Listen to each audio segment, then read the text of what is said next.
अस्सलामुअलैकुम दोस्तों, मैं हूं उमैस मुनीर। आप देख रहे हैं हमारा यूट्यूब चैनल। दोस्तों, दोनों अतराफ पाकिस्तान और हिंदुस्तान में हिस्टोरिक मूवमेंट्स हैं। एक तरफ हम लोग अपने तूफानी तैयारे की सालगिरह मना रहे हैं। मैं बात कर रहा हूं JF-17 थंडर्स ब्लॉक 3 की। उनका आगाज जो है, उनकी पहली परवाज जो है वो आज के दिन 2003 में भरी गई थी और आज हम उसका जश्न मना रहे हैं। हम लोग उसको सेलिब्रेट कर रहे हैं कि आज हमारे JF-17 थंडर की सालगिरह है। तो दूसरी जानिब भारत का सबसे पुराना तैयारा जो है वो आज रिटायर होने को है। उसकी आखिरी परवाज जो है वो भरी गई राजस्थान एयरबेस के अंदर। उसकी एक बहुत बड़ी जो तकरीब है वो मुनाकद की गई है। लेकिन दोस्तों, ये वो तैयारा है जो कभी इनकी रीढ़ की हड्डी समझा जाता था, लेकिन उसके बाद उसको एक उड़ते हुए ताबूत का लक़ब भी मिला। क्यों मिला?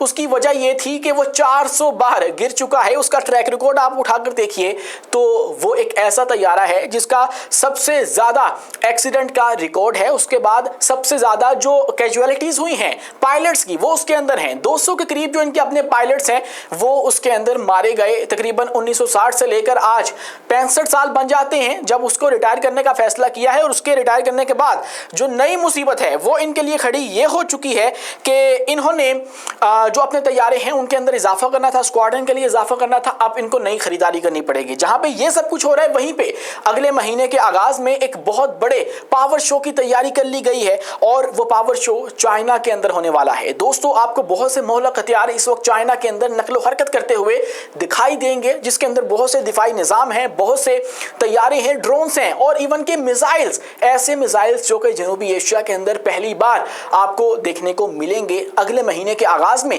चाइना ने एक और तारीख साज लम्हे की तैयारी कर ली है और वो लम्हा कौन सा होने वाला है आगे चल के आपके सामने रखूंगा। और आपको यह भी बताऊंगा कि जो पाकिस्तान के एयर चीफ मार्शल हैं जहीर अहमद बाबर सिद्धू, उन्होंने आज हमारे प्राइम मिनिस्टर शहबाज शरीफ के साथ मुलाकात की है। उसके अंदर मुमकिन तौर पे क्या चीज सामने आ सकती है? पाकिस्तान एक बहुत बड़े हमले से बच चुका है, एक बहुत बड़ी तबाही से हमारी जो फोर्सेस हैं उन्होंने हमें बचा लिया है। कौन सा बड़ा हमला हमारे यौम दिफा के ऊपर प्लान किया गया था जिसको अब नाकाम बना दिया गया है? ये क्या माजरा है? इस सब पर गुफ्तगू करने से पहले हमारी आपसे दस्तबस्ता गुजारिश है कि इस चैनल को लाइक कीजिए, सब्सक्राइब कीजिए और बेल आइकन को लाजमी दबा दीजिए ताकि हर नई आने वाली वीडियो आप तक बर वक्त पहुंच सके।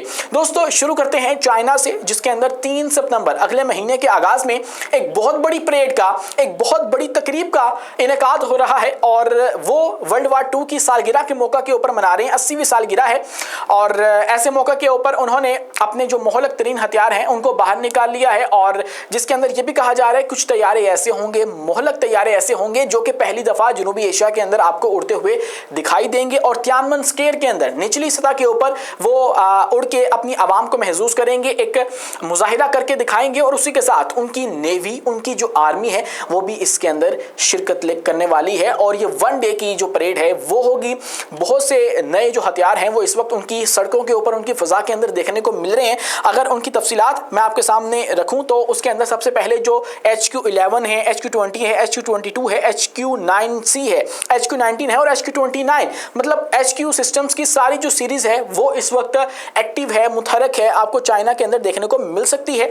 और उसी के अलावा YJ-15, YJ-17, YJ-20, DF-17, ये तमाम तर जो हाइपरसोनिक मिसाइल हैं, सबसोनिक मिसाइल्स हैं, वो भी वहाँ पे नकलो हरकत करते हुए दिखाई दे रहे हैं। मुमकिन तौर पे इनको चाइना दुनिया के सामने रखने वाला है, क्योंकि चाइना हमेशा से अपने ऊपर एक गुलाफ चढ़ा कर रखता है और उसके अंदर फिर वो अपनी तैयारी करता रहता है, अपने आप को इतना ताकतवर करता है कि दुनिया का वो मुकाबला कर सके, खासकर वो अमेरिका का मुकाबला कर सके। और शायद आज के रोज वो इस काबिल हो चुका है कि वो अमेरिका का मुकाबला कर सके। आज के रोज शायद चाइना इस काबिल हो चुका है कि वो अमेरिका का मुकाबला कर सकता है। तो वो इस फौजी मुजाहिरे की तैयारी कर चुका है, क्योंकि चाइना ने हालिया गुज़श्ता कई सालों के अंदर कोई ऐसी जंग भी नहीं लड़ी है जिसके अंदर उनका जो फौजी ताकत है या पावर शो है वो हो सके।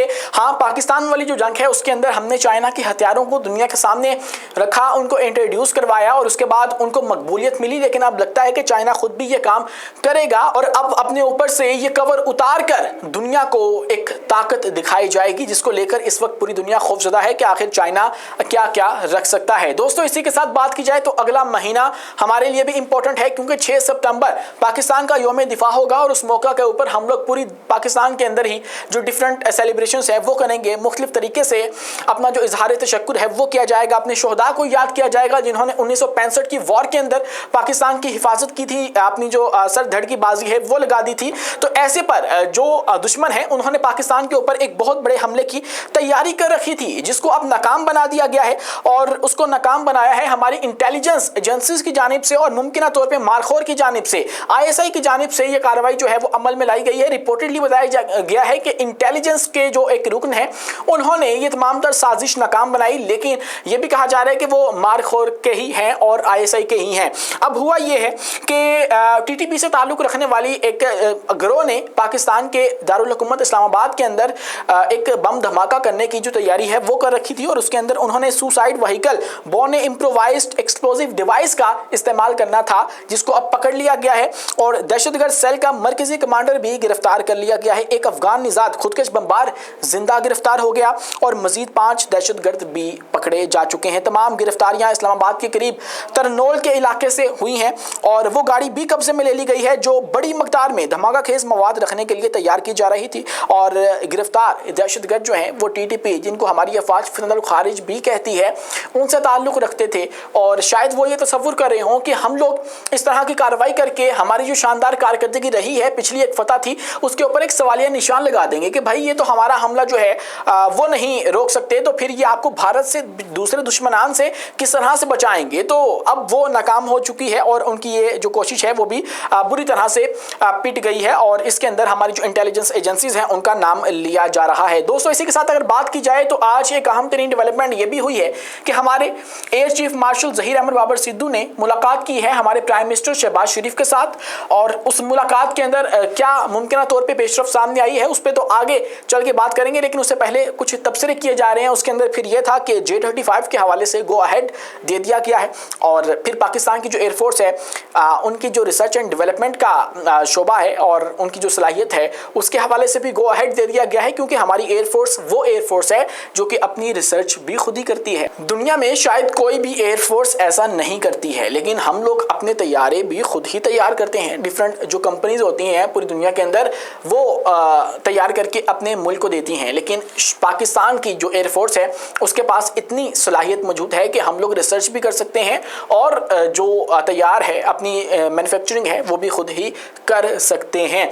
इसी के साथ फिर आज जो मुलाकात हुई है उसके अंदर ये तबसरे तो किए जा रहे थे, लेकिन आपको याद होना चाहिए कि अगले महीने 6 सितंबर है और जैसे हमने पिछले जो 14 अगस्त गुजरा है, अभी यौम आज़ादी गुजरा है, उसके मौका के ऊपर एक गैर मामूली, जो कि पहले माजी में हमें देखने को नहीं मिलता था, एक एयर शो रखा था, क्योंकि हम लोग जीते हुए थे, हम लोग फाते थे, हमें सेलिब्रेट करना था।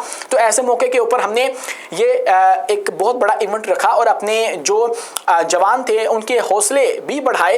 तो ऐसे में हो सकता है 6 सितंबर को भी पाकिस्तान को इस तरह का इवेंट रख ले और उसके हवाले से कोई आज की इस मुलाकात के अंदर पेशरफ्त हुई हो। लेकिन जो बात मुबैना तौर पे अलामिया में सामने आई है वो तो यही है कि हमारे जो जवान हैं, हमारे जो शाहीन हैं, उनको सराहा गया है। उन्होंने जिस तरह से हमारी सरहदों की हिफाजत की है, रात को जाकर हमारी सरहदों की हिफाजत की है, उसको हमारे प्राइम मिनिस्टर ने इंडोर्स किया, उनको एक्नॉलेज किया और उनको सराहा, शाबाश एक तरह से दी गई है और हौसले जो है वो बुलंद किए गए हैं। तो 6 सितंबर और 3 सितंबर ये वो 2 दिन हैं जो कि बहुत ही ज़्यादा इंपॉर्टेंट होने वाले हैं पाकिस्तान के लिए भी और चाइना के लिए भी, क्योंकि चाइना हो सकता है वो वाले तैयारे भी दुनिया के सामने रखे जो कि फाते हैं, जिन्होंने रिसेंटली अच्छी कारकर्दगी की है। और उसके अंदर फिर JC जो कि पाकिस्तान ने इस्तेमाल किया, उसको आप लोग निगलेक्ट नहीं कर सकते हैं, उसको माइनस नहीं कर सकते हैं। और 6 सितंबर को पाकिस्तान अपना यौम दिफा मनाएगा, जिसके हवाले से दुश्मनों ने जो साजिशें हैं वो अभी से करना शुरू कर दी हैं और एक हमला पहले ही उनका नाकाम बनाया जा चुका है। आज के लिए इतना ही। अपने मेज़बान उमैस मुनीर को दीजिए इजाज़त, मिलते हैं अगली वीडियो में किसी नई मालूमात के साथ। शुक्रिया, अल्लाह हाफिज़।